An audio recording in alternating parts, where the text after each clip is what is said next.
When I have asked in the last class, none have you responded regarding the syllabus also. Can you see the syllabus? Yes, Nana? Yes, ma'am, we can see. Yeah. Yes, Yeah. ma'am. Yeah. Yeah. Tell me, Nana. You can see it. So here, now the structure of business firm, I have given you in that PPT, it classified into two. One is structure of business firm and forms of business. So structure of business firm is classified into four. That is a functional type of structure. Then you have matrix type of structure. You have divisional type. You have flatarchy and flat and tall type of organization structures. This you can refer even in Google. What do you mean by divisional form of structure? Or you can even see the concept of functional. You can even see the matrix structure along with the diagrams. And you can even see the flatarchy, flat and tall types of structure. You can go through in the Google, or even I have given you the PPT and explained it. You can refer Google for these structure of business firm, the features and the diagram I have anyhow forwarded you in the PPT.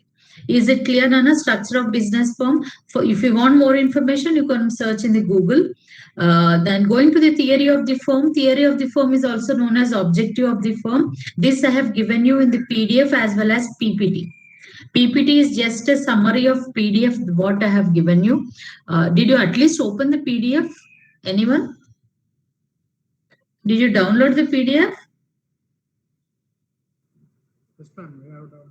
Yeah, so there I have given detailed notes of theory of firm. An objective of the firm or theory of the firm is one and the same. You can read from that. Then types of business entities. This is there in Aryashri. Types of business entities is there in Aryashri. So you can refer Aryashri chapter 10. Okay, chapter 10. If you don't have the textbook, let me know so that I'll scan and send to Jahnavi or anyone. Are you following, Nana? Types of business entities are classified into four, isn't it? So first one is sole trader features. I have just given you the side headings, which is there in the RSG. And RSG Google Books lo kuda undi, Nana, free. You can open in the Google Books and read also. Is that clear? If you just type RSG, you will get it in the books. The full book is there. Okay, it is 10th chapter.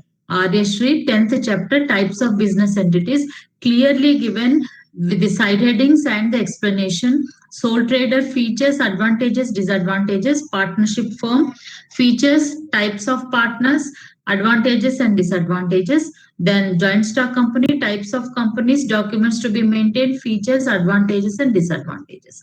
So everything is given in chapter 10 in Aryashri. Okay, and sources of capital. Sources of capital is chapter 16.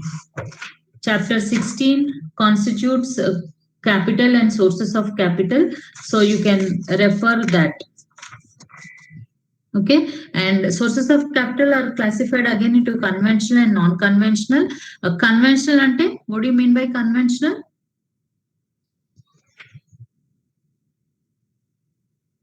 Conventional sources of capital refer to long-term sources of capital. Long-term sources of capital, it's there in 16.11, page number 16.11 in Aryashri. And non-conventional is mid-term and short-term. Mid-term and short-term is also given in Aryashri. Okay, so you have 6 in long-term, 4 in short-term, and 4 in mid-term. So this is what conventional and non-conventional sources of finance. So is this clear, Nana? Maximum part of the first unit is from Aryashri, except theory of the firm in the PDF that I have given you. And in the PDF, I have given you just the side headings. For the more information, you can refer Aryashri. Anything else in the part 1? Any doubts? Is this clear? What to refer where? Part 1? Yeah, now going to the part B, significance of economics, it's there in PDF as well as the PPT. Importance or significance is one and the same. Microeconomic and macroeconomic concepts, it's there in PDF as well as PPT. Then concepts, importance of national income, it's there in the PDF as well as PPT. Then inflation, money supply and inflation, it is there in PDF. Okay. PDF, you have clear notes in money supply of inflation and inflation. Business cycle is also there in the PDF. A diagram, features and phases of each business cycle. So how many phases are there for business cycle? Business cycle phases are classified into how many? 4 types. Yeah, 4. That is contraction, trough, expansion, and peak. So you have to clearly show the area, and it is measured in the terms of GNP, that is gross national product. So this is how there in the PDF business cycle features and phases of business cycle in PDF. Now coming to the nature and scope, yesterday Janavi has posted in the group, isn't it? That is Aryashri's scanned concept of nature and scope of business economics. And role of business economist is it's there in PDF as well as PPT. Multidisciplinary nature is also there in PDF, and if you want, it is there in Aryashri also. Aryashri page number 1.10. Page number 1.10 in the new edition, Aryashri, you have multidisciplinary nature of business economics. So that's it, Nana. Unit 1. This is what we have. This is how you have to prepare the notes. Maximum you have from PDF part B, and part A is there in Aryashri. So if you just type Aryashri textbook, you'll get the full textbook along with the pages. So I hope you have written the page numbers, what I have told you, where you have the concepts. Okay. Anything else, Nana? Do you want to take down anything else in the unit 1? If not, I'll just start with unit 2. Today, I'm planning to start unit 2. As you said, you are not prepared for the test. So we'll just start with unit 2. Anything else you have to ask regarding unit 1? Shall I move on? Later, I need not get any issues regarding where to prepare what. Yes, Nana, all of you clear? Those are there in the class.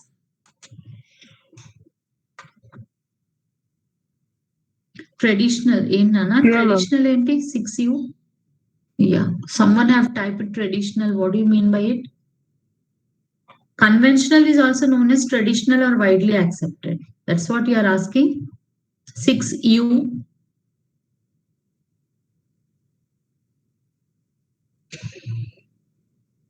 He was answering. Okay, Nana. I didn't open this page, so I couldn't see it. So, Nana, we'll start with unit 2. Okay, just see the syllabus of unit 2. So, unit 2 is very small unit. It's easy, but it's purely economic concepts. So, unit 1 constitutes macroeconomic concepts, and unit 1 constitutes macro and microeconomic concepts, which is a bit dry. Now, economics is what we have the concept of economics in unit 2. We have 2 important concepts here. One is elasticity of demand and one is demand forecasting. These are the 2 concepts we have apart from supply analysis. So here unit 2 is a small unit which would be having only few concepts and simple and easy concepts in unit 2. Is that clear? The elasticity of demand, you have types of elasticity, you have measurement, law of demand, significance of elasticity of demand, factors affecting elasticity of demand, and elasticity of demand in decision making, and significance are one and the same. So this is all about elasticity of demand. Now, demand forecasting, characteristics of a good forecasting system, steps and methods. These are the 3 things that you have to prepare for your exam in the case of demand forecasting. Mainly the methods are important in demand forecasting. Methods or techniques of demand forecasting. Then the last one is supply analysis. Demand and supply. So these are the things that you have in unit 2. Let's start with unit 2. Okay.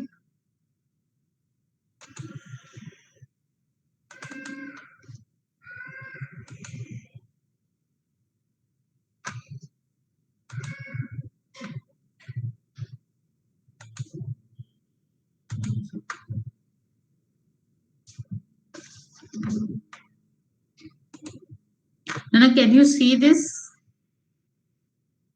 Can you see Unit 2 BEFA notes? Yes, ma'am. Yeah. So this is the concept of Unit 2. Now, the first concept in Unit 2 is elasticity.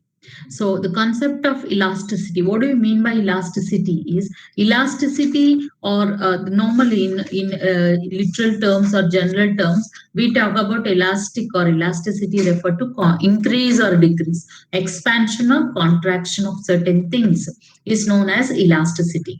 Now, the concept as per economics, elasticity refer to, it is defined as the rate of responsiveness, the rate of responsiveness in the demand of a commodity due to change in price or any other determinant of demand.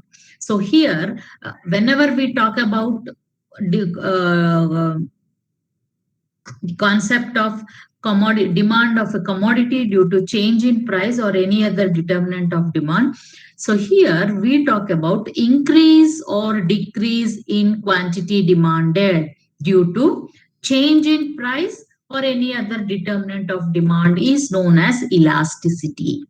Is it clear? So this is known as the concept of elasticity refer to increase or decrease in quantity demanded.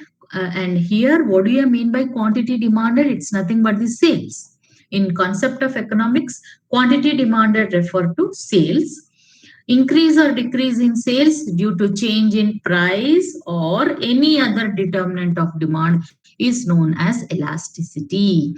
So here definitely will there be any impact of changes in prices on quantity demanded? Isn't it? Definitely there is an impact of changes in price have impact on change in quantity demanded. And always, as I said, the first determinant of demand is price of the commodity itself. Price of the commodity, and price and sales, price and quantity demanded are inversely related or negatively related. If the price increases, quantity demanded decreases, and if the price decreases, the quantity demanded increases. So always the first determinant of demand is price, and this is what the elasticity of demand says. If the prices go up, quantity demanded comes down, and vice versa. Is that clear? So this is known as elasticity. And why do the producers, the manufacturers, or the sellers need to know the impact of elasticity or the increase or decrease on quantity demanded due to change in price? They try to measure to what a percentage is the fall in price that led to what percentage of increase in sales, or to what percentage is increase in price led to what percentage decrease in quantity demanded. So each and every seller, manufacturer, producer who does the business try to identify what is the elasticity of demand due to change in price or any other determinant of demand to plan his profits, to plan his production, and to plan the prices of each and every commodity or the service offered by the producers. So this is known as elasticity. And as I said, not only the price, there are 9 determinants of demand. Is that clear? There are 9 determinants of demand which do have impact on change in determinant of demand, have impact on change in quantity demanded. And what do I mean here? Quantity demanded refer to sales. Is that clear? Now let us quickly see what are the other determinants of demand.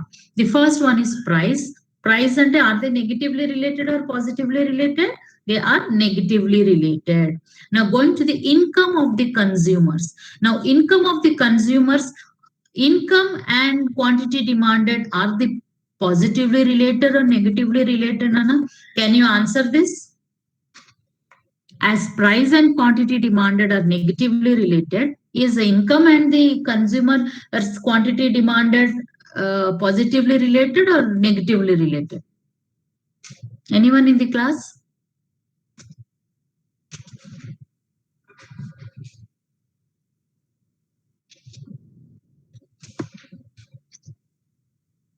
Ma'am, could you please repeat the question? So here, as I said, price and quantity demanded are negatively related. What do you mean by negatively related? If prices go up, the quantity demanded comes down. And if the prices comes down, the quantity demanded goes up. These are negatively related or inversely related. How is income and quantity demanded related? Are they positively related? Are they negatively related? Income of whom? Income of the consumer. Positively related, ma'am. Very good. Positively related. Positively related.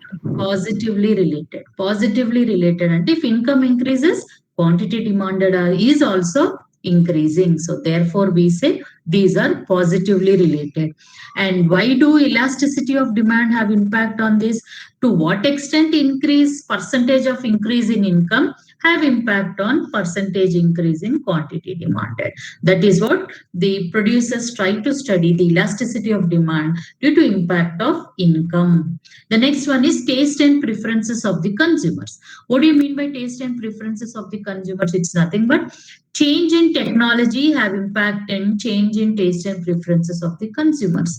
Like change in fashion, invention or innovation of new technology are the reasons as to why the consumers change their taste and preferences. Such as, do people prefer to buy a keypad key system of a cell phone?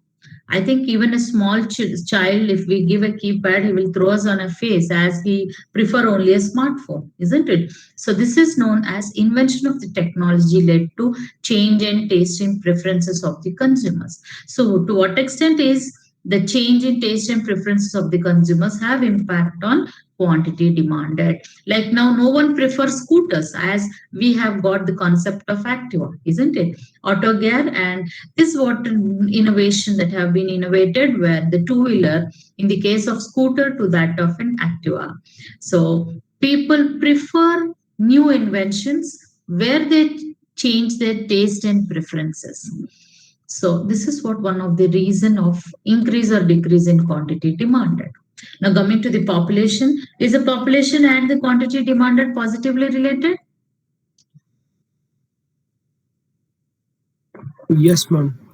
Yeah, exactly. If population increases, quantity demanded increases, and vice versa. What do you mean by population? Number of consumers, targeted consumers over a distributed area is known as population positively related. Price of the related goods. Now, price of the related goods is the next determinant of demand. So, what do you mean by related goods? Anyone in the class, Nana? I would be happy to listen the answer. In same category. Yeah, so we name them into two. What are those? Anyone? Nana, related goods are classified into two, I said, isn't it? What are those? Nana? Substitute group. Very good, very good. Who is this? Substitutes and? Substitutes and complements, ma'am. Yeah, very good. Substitutes and complementary, very good. And the demand in the case of substitutes, is it positively related or negatively related? Like example of substitutes is tea and coffee. If the Positively price, related. yeah, very good, very good. If the prices of tea goes up, the demand for coffee also goes up. That is known as positive relation. So demand is positively related in the case of the substitutes, but in the case of complementary, the demand is negatively related. As I said, what do you mean by complementary? Sugar and tea. If the prices of sugar goes up, the demand for the tea comes down. So therefore, we say in the case of complementary goods, the demand is negatively related. We can even give the concept of tube tires of a main automobile or a car. If the prices of cars go up, the demand for tube tires also comes down. It's an inverse, isn't it? So therefore, we say in the case of related goods, constitute two substitutes and complementary. Substitutes positively related, complementary negatively related or inversely related. So what is that relation percentage is what we try to calculate in elasticity of demand.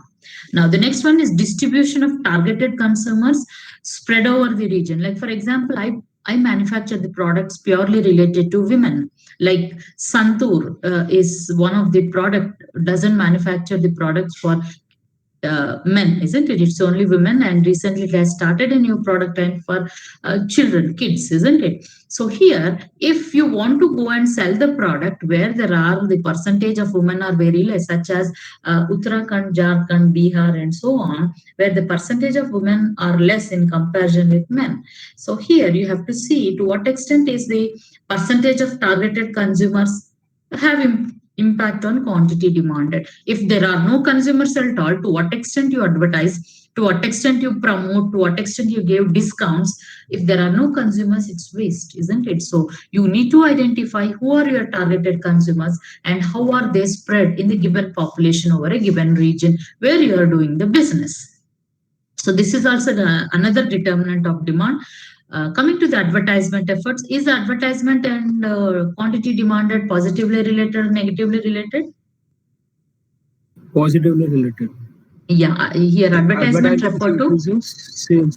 yes, exactly. Yeah, good. Advertisement here refer to the advertisement expenses that are incurred by the management. If the advertisement expenses incurred, and what do you mean, Anna? Like either we impose a celebrity or we have a new idea which has given exceptionally attractive by the advertisement agencies and consultancies who provide us various services, who gives us an idea as to how to promote our product.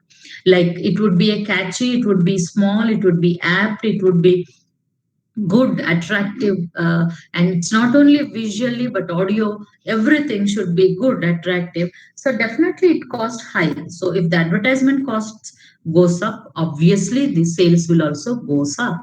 So this is what the concept of advertisement and sales are positively related. Now going to the expectation of future income, the next determinant of demand. If the income, if there is a presumption that there is an increase in income in the future, definitely the demand will also go up, and vice versa. Like for example, in the current pandemic situation, most of them are losing their jobs, or even one fine day you are becoming jobless without any income. So even that would reduce the income as well as having reduction in quantity demanded. So expectations of future income is also one of the determinant of demand. The same way in the case of prices. Like for example, in the case of rice, if we have an information that the prices are going up in the next month, so people prefer to buy more. Why? Because rice is a staple food in India, by which most of the consumption people survive based on rice.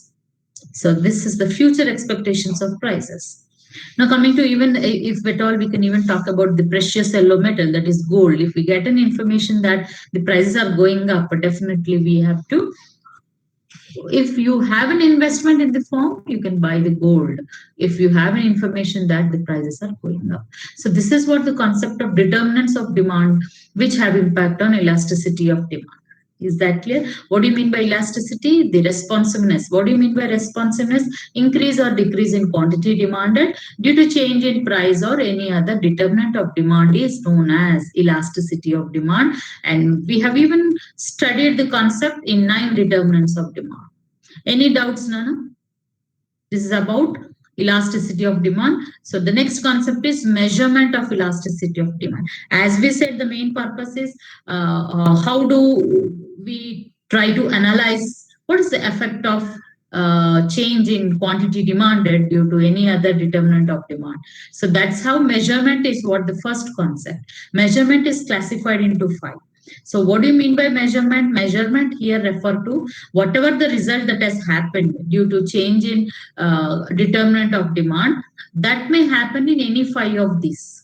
Okay, that is known as measurement. So if you ask the question measurement, you have to write all these 5, which is represented in the graph. So what are these 5 measurements? The first one is perfectly elastic. The second one is perfectly inelastic. The third one is relatively elastic. Fourth one is relatively inelastic. Fourth one is relatively inelastic.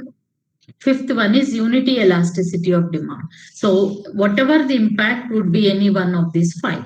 And what do you mean by elastic and inelastic? Now we have studied the concept of inelasticity. Elasticity. What do you mean by elastic and inelastic? It is nothing but elastic ante change, inelastic ante no change. Is that clear? Elastic ante change in quantity demanded due to change in price or change in any other determinant of demand. Inelastic ante whatever may be the price, there is no change in quantity demanded. Therefore, we say inelastic. Like for example, elastic we can say gold. Elastic, we can say gold. When prices come down, people buy more. When the prices go up, people buy less. Inelastic, petrol. We can give an example of petrol. We can give an example of medicine. Do you stop buying if the prices of petrol go up and the present situation is nearing 200, isn't it? The prices of petrol per liter have neared 200. So did we stop consuming it? Did we reduce the consuming the petrol? No, petrol is an example of inelastic. The same way, even the medicines. If the medicines prices go up, do we stop consuming it? No. So therefore, we say inelastic. Now, did you understand, Nana? What do you mean by concept of elastic and inelastic? Clear? Shall we go on to measurement? Is the concept clear? Yes, Yes, ma'am. Yeah. Now, Yes, going to the ma'am. measurement. What do you mean by measurement is like the impact would be any one of these five. And do remember the first two do not exist in the real-time market.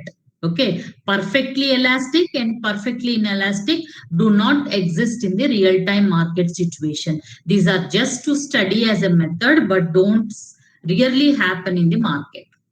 Okay, now the first one is perfectly elastic demand. What do you mean by perfectly elastic demand?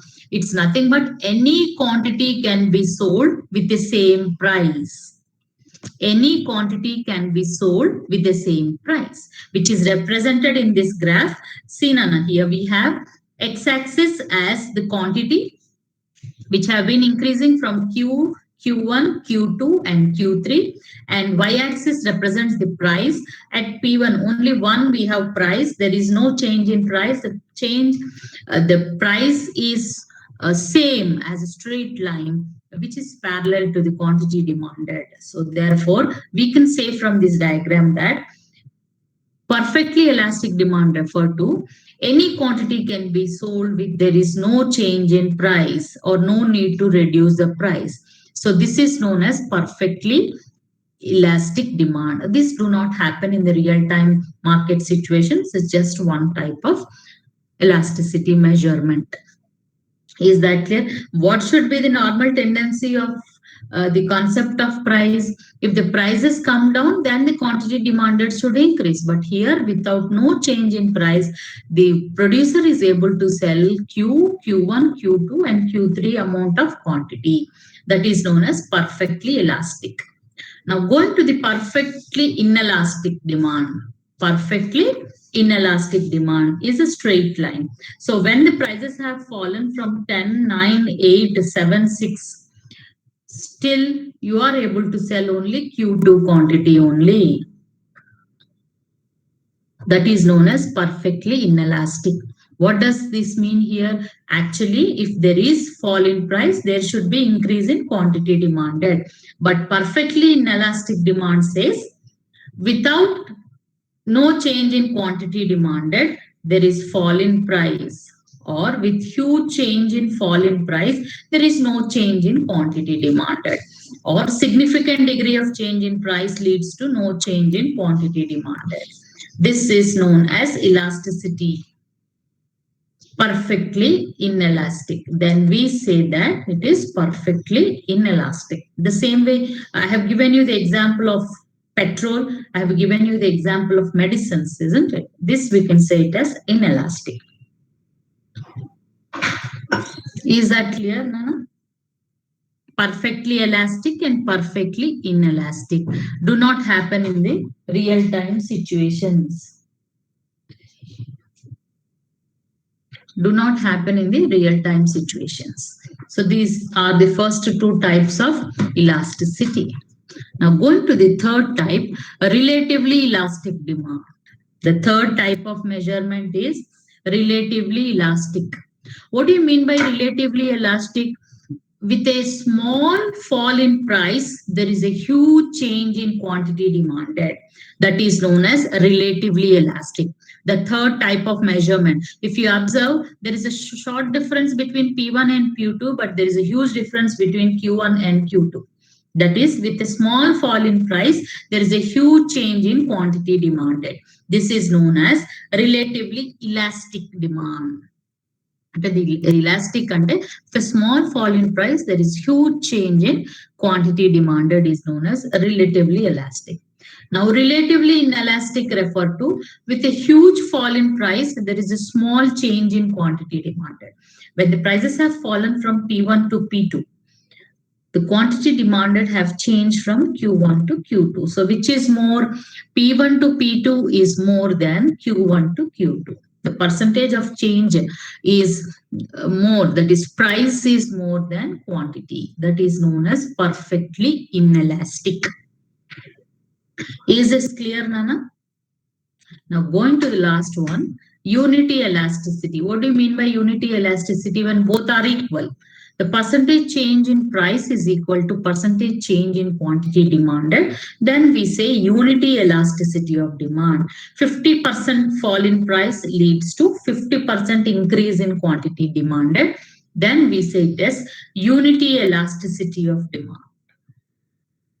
Unity elasticity of demand. So these are known as measurements classified into 5: perfectly elastic, perfectly inelastic, relatively elastic, relatively inelastic, unity elasticity of demand. If we ask a question, what do you mean by elasticity? Explain the concept of measurement of elasticity. You have to write the definition of elasticity and start explaining all the 5 measurements along with the graph.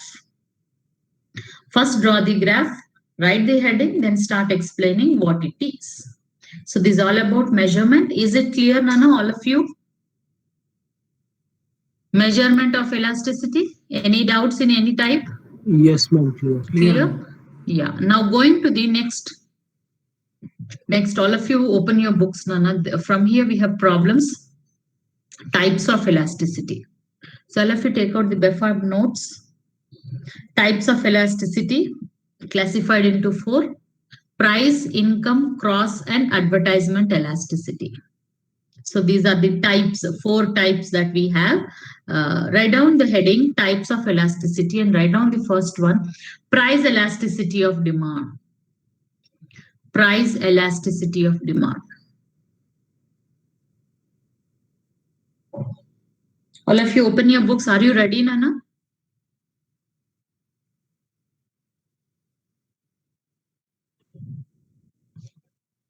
Yes, once you are ready, I'll start with. All of you open your books of BEFA.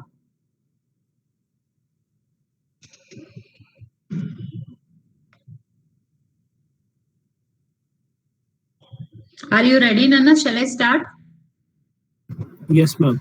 Yes. Yes, Now, ma'am. so the first one is price elasticity of demand, which are negatively related. Price elasticity is negatively related. Now, write down the formula for price elasticity of demand. EDP, elasticity of demand of price. Capital E, small d, small p.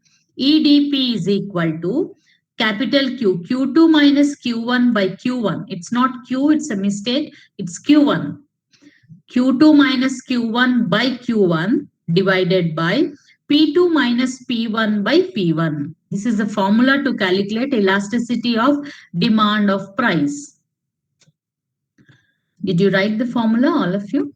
Q2 minus Q1 by Q1 divided by P2 minus P1 by P1. So this is the formula for price elasticity of demand. Now take down a problem, all of you. Calculate price elasticity of demand.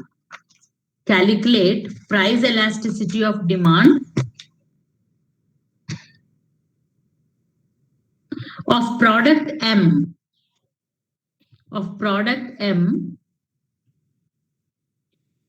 when 1000 units were sold. When 1000 units were sold at rupees 100 price. At rupees 100 price. And the price declined to rupees 90, and when the price declined to rupees 90, the sales were 1500 units. The sales were 1500 units. Okay, so what do you mean by Q2? So Q2 is nothing but the new quantity after change in price. Q1 is old quantity before change in price. P2 is new price. P1 is the old price. Now substitute the values. Substitute the values. What is Q2? Q2 is 1500. What is Q1? 1000 divided by 1000. Then below P2 new price is how much? 90. Then old price is 100 divided by 100. What is the answer?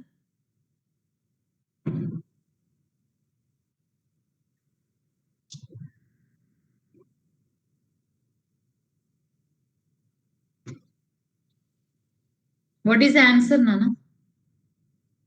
Did you substitute the values, all of you?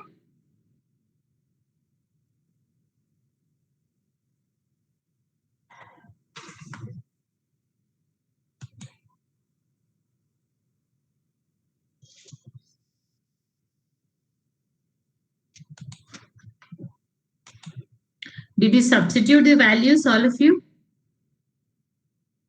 500, 50, minus 5. 1500 minus 1000 divided by 1000 divided by 90 minus 100 by 100, minus 5. Okay, all of you got minus 5? Yes. Did you get done, all of you? 7E, Yes, did ma'am. you calculate? 7E, did you calculate? You have offed your camera. So here the elasticity of demand is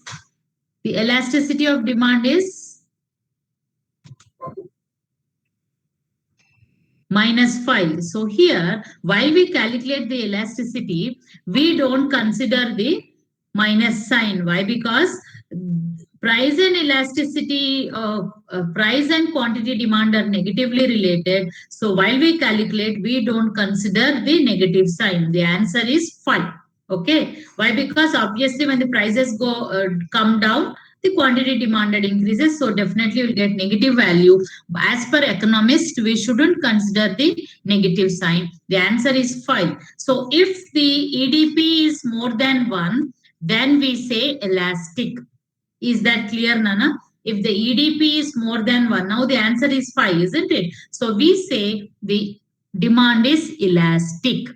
Is that clear? Now take down another problem.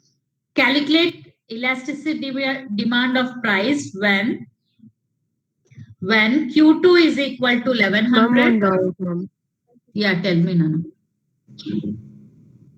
Tell me. Ma'am, if it is minus 5, how is it greater than 1, ma'am? That's what I said. As these are negatively related, for price elasticity of demand, we don't consider the negative sign. Why? Because 90 minus 100, obviously we get a negative value. But as per economics, we shouldn't consider the negative sign while we evaluate, is it elastic, inelastic, or unity elasticity of demand. So here we take it as more than 1. So we say it as elastic. Now take down the next problem. Q2 is equal to 1100 units. Q1 1000 units. P2 70. P1 100. Now calculate. How much do you get? Don't consider the negative sign.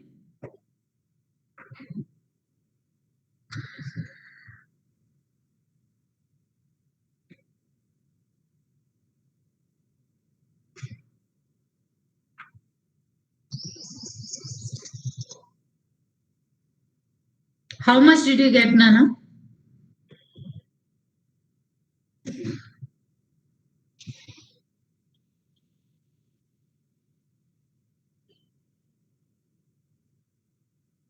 Yes. Are you calculating with the hand or what? You have calculators, isn't it? Obviously, you will have phones, isn't it? Like at your generation, if you don't have phone, you don't feel like there is an oxygen around you. Hmm? Phone ఎట్లాగైనా పక్కకే ఉంటుంది కదా నాన్న phone లేకపోతే మీకు ఆక్సిజనే అందదు isn't it? So calculate in your phone at least. I don't expect you to calculate in a calculator. At least in phones you Three, calculate ma'am. and tell. Huh?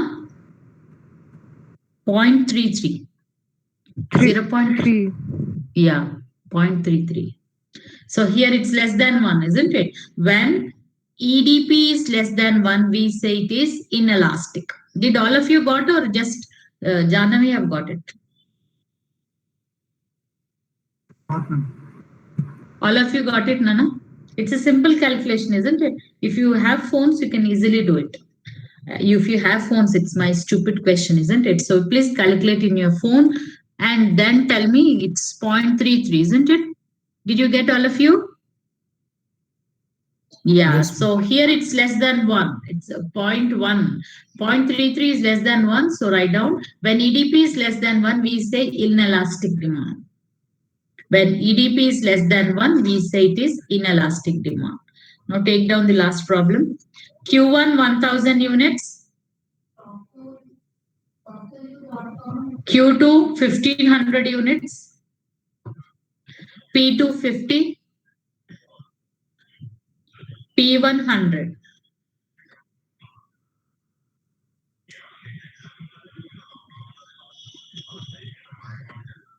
Ma'am, can you repeat the question once again? Q1 1000, Q2 1500, Q1 1000, Q2 1500, P1 100, P2 50. ma'am, 10. Yeah, 10 కాదు నాన్న 1.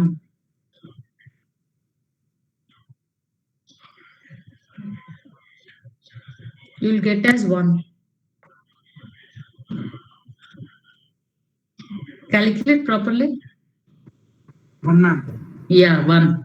So here, when EDP is equal to 1, we say unity elasticity of demand.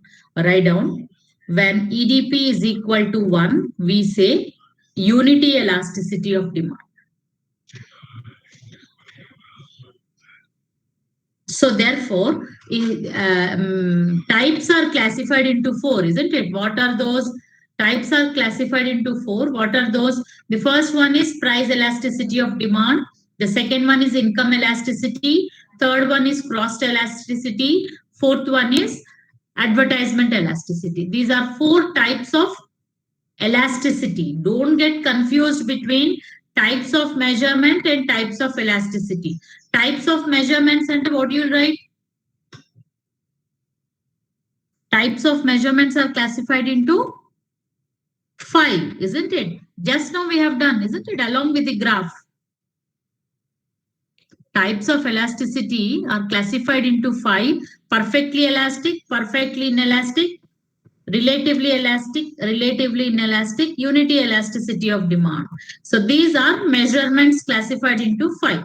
Now types of elasticity are classified into 4, out of which we have just done 1, that is price elasticity.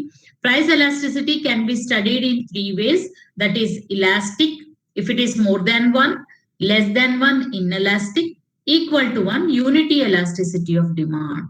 So this is known as price elasticity of demand, the first type of elasticity of demand. Did you follow, Nana, all of you?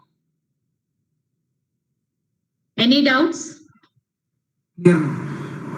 Clear? Yes, Nana, clear? So you have the questions, isn't it, for the test on Monday? So this is what the questions that you have on Monday. Can you see on the screen? Yes, ma'am. Yeah, so what is business? What are its features? It's there in the PDF last, or you can even tell in general on your own. We don't have an exceptional particular definition of business. Business, what is your understanding? You can tell by now, you can explain easily what do you mean by business and what are its features. But you even have in your PDF, last concept is features of business. That's what you have in the PDF. Okay, what is economics? Economics, what do you mean by economics? Economics is nothing but study of wealth. Wherever we study the concept of money, there comes the concept of economics. Economics helps us to reduce the cost and increase the profit and so on. So you can give many explanations regarding economics and study the definition from the book or even from the Google also you can read. What do you mean by micro and macro? This is there in the notes. A sole proprietor. I may even ask, compare and contrast any 5 points between these three. Okay, like for example, liability, or like example, legal formalities, or like example, taxation, or documentation, or risk, or number of members. So whatever may be, any 5 points of distinction of these three: partnership, sole trader, and joint stock company. And what do you mean by inflation? Types of inflation and causes of inflation. So business cycle, features and phases, role of business economics, any 6 points or any 8 points of role of business economist. So what do you mean by partnership deed? What are the points that are covered in partnership deed? You have to clearly explain. Partnership deed is a document maintained by the partners who clearly mention the terms and conditions. What sort of terms and conditions? Name of the partners, name of the business, admission of a partner, retirement of a partner, death of a partner, minor partner obligations, rate of investment, rate of profit sharing ratio, loss sharing ratio, and so on. So these are the points that are mentioned in partnership deed. So nature, you have to explain 6. Scope, you have 8 points. Then theories of the firm are classified into 5 theories. So if I ask anyone, very clear distinction, clear explanation about the theory. It's not just a brief. Okay, your answer should be such that to the point, clear. Okay, different types of business entities, again the 4. Then sources of capital, again we have what are the sources of capital that we have? Long term, short term, mid term. Then explain the national income, concepts of national income. What are the concepts of national income? GDP, GNP, NNP, per capita income, personal income. These are all the concepts. So I may ask any 5 or I may mention, explain these. And how do you arrive at GNP or how do you arrive at NNP? And what is the measurement classification and so on. Okay, now what is the role of money supply under inflation? So who is the central bank in India? Who curbs and controls inflation? RBI. RBI, isn't it? So how many points did we cover? Money supply and inflation. So though you have to explain all those. And business cycle, features and phases. That's it, Nana. So this is what you have. Very simple. Unit 1, all the questions. So this is how I'll ask, and please behave maturely. Don't waste time and don't say wrong answers. Why? Because time is precious for us. When I ask a question, Takmani to the point, explain clearly so that again I need not insist what is this, what is that. Whatever the question, directly the answer should be hit to the question itself. Is it clear? Any more doubts? Is my explanation for unit 1 is satisfied? Anything else? You are feeling difficult to understand any concept? Be clear, none, all of you.